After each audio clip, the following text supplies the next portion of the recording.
नमस्कार, मैं डॉक्टर प्रियंका बनाना, fertility specialist, laparoscopic surgeon. आज हम बात करेंगे महिलाओं को महीने के समय यदि ब्लड क्लॉट्स पास होते हैं तो क्या ये एबनॉर्मल फाइंडिंग है या एक नॉर्मल फाइंडिंग है। महीने महिला के लिए एक बहुत ही महत्वपूर्ण चीज होती है और यदि ये रेगुलर है तो ये दर्शाती है कि महिला जो है उसका रिप्रोडक्टिव हेल्थ अच्छा है। महिलाओं की मेंस्ट्रुअल साइकिल हर महिला की डिफरेंट होती है। किसी की 25 दिन से लेकर 35 दिन तक की साइकिल हो सकती है और उसमें फ्लो किस तरह का है, कितने दिन की ड्यूरेशन है, ये सब बताती है आपकी रिप्रोडक्टिव हेल्थ किस तरह की है। यदि किसी महिला को ब्लड क्लॉट्स पास हो रहे हैं तो उसका साइज क्या है, कितने फ्रिक्वेंटली पास कर रहे हैं आप, यह सब भी बताती है कि आपका गर्भाशय नॉर्मल है या एबनॉर्मल है।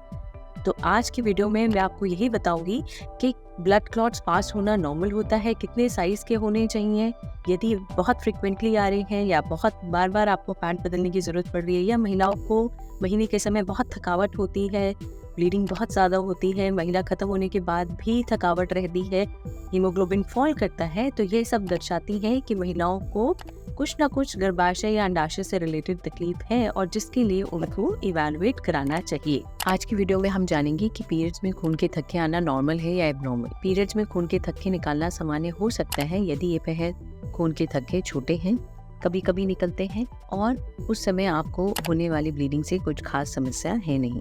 लेकिन यदि वह ब्लड क्लॉट्स बड़े हैं, नियमित रूप से आ रहे हैं और उस समय ब्लीडिंग बहुत ज्यादा है, महिला को थकावट जैसा महसूस होता है, अनीमिया हो रहा है, तो आपको चिकित्सक मदद की आवश्यकता है। यदि महिला को छोटे थक्के जैसे कि मूंगफली के दाने के बराबर के हैं और कभी कभी निकलते हैं और इनका रंग चटक लाल या गाढ़ा लाल होता है तो आपको घबराना नहीं चाहिए। लेकिन यदि वो थक्के हर घंटे निकल रहे हैं, आपको हर घंटे या हर 2 घंटे में अपना सैनिटरी पैड या टैम्पून बदलने की आवश्यकता पड़ रही है, उनका साइज काफी बड़ा है, तो आप डॉक्टर के पास अवश्य जाइए। मासिक धर्म में खून के थक्के आने के क्या क्या कारण हो सकते हैं। जब गर्भाशय की लाइनिंग या परत शरीर से बाहर आती है तो वह एंडोमेट्रियल कैविटी से सर्वाइकल कैनाल और सर्वाइकल कैनाल से वजाइना की तरफ निकलती है। मेंस्ट्रुअल ब्लड के अंदर गर्भाशय की लाइनिंग यानी endometrial lining, endometrial cells, cervical mucus, vagina के कुछ बैक्टीरिया और ब्लड, यह सब शरीर से बाहर निकलते हैं। यदि वह ब्लीडिंग बहुत ज्यादा है तो वह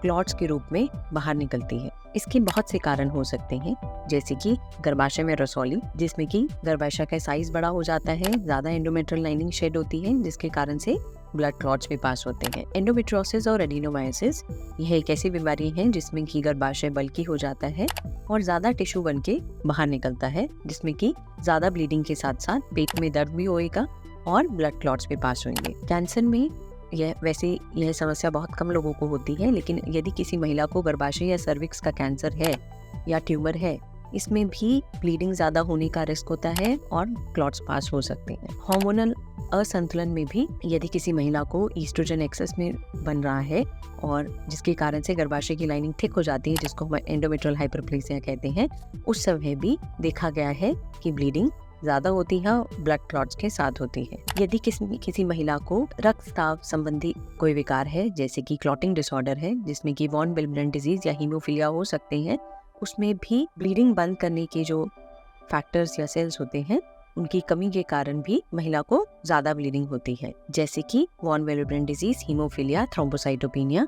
इन सब केसेस में महिला को ब्लड क्लॉट ज्यादा पास करने की टेंडेंसी रहती है। यदि किसी महिला को प्रेगनेंसी में ब्लीडिंग है या मिसकैरेज है, उसमें भी पेट में दर्द के साथ पीरियड्स में ब्लीडिंग के साथ क्लॉट्स पास होते हैं। पीरियड्स में खून के थक्के यानी ब्लड क्लॉट्स आने का क्या इलाज है। सबसे पहले महिला की इवैल्यूएशन की जाती है कि उनको किस कारणों की वजह से यह सब हो रहा है, जिसके लिए डॉक्टर पहले आपकी मेडिकल हिस्ट्री लेंगे।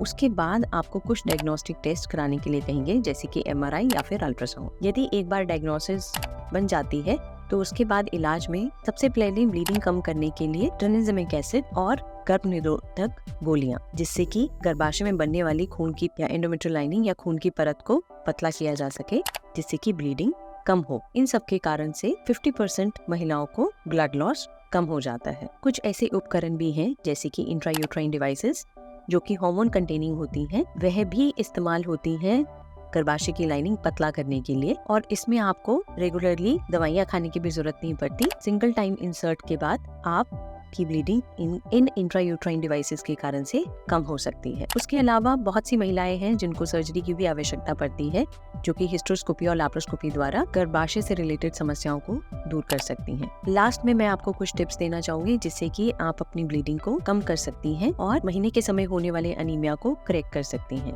अपने ज्यादा रक्तस्राव वाले दिनों में आप अपनी डॉक्टरी सलाह से नॉन स्टेरॉइडल एंटी इन्फ्लेमेटरी दवाइयां लेकर अधिक खून जिससे कि लॉस ना हो वो ले सकती हैं। ज्यादा रक्तस्राव वाले दिनों में आप कोशिश करिए कि आप बार बार अपना पैड चेंज करें, खराब पैड को लंबे समय तक ना यूज करें। जो महिलाएं एस्पिरिन ले रही हैं वह अपनी डॉक्टरी सलाह से उसका डोज एडजस्ट कर सकती हैं। अत्यधिक रक्तस्राव यानी ब्लीडिंग से या ब्लड क्लॉट पास करने से आपको अनीमिया होता है, उस समय आप ज्यादा पौष्टिक आहार लें जिसमें कि आयरन शामिल हो, जैसे कि टोफू, मीट, हरी सब्जियां, सोयाबीन। नियमित तौर पे एक्सरसाइज या शारीरिक कार्य करें और इस समस्या के लिए अपने डॉक्टर से तुरंत मिलें। यदि इस वीडियो को लाइक करते हैं तो चैनल को सब्सक्राइब करें।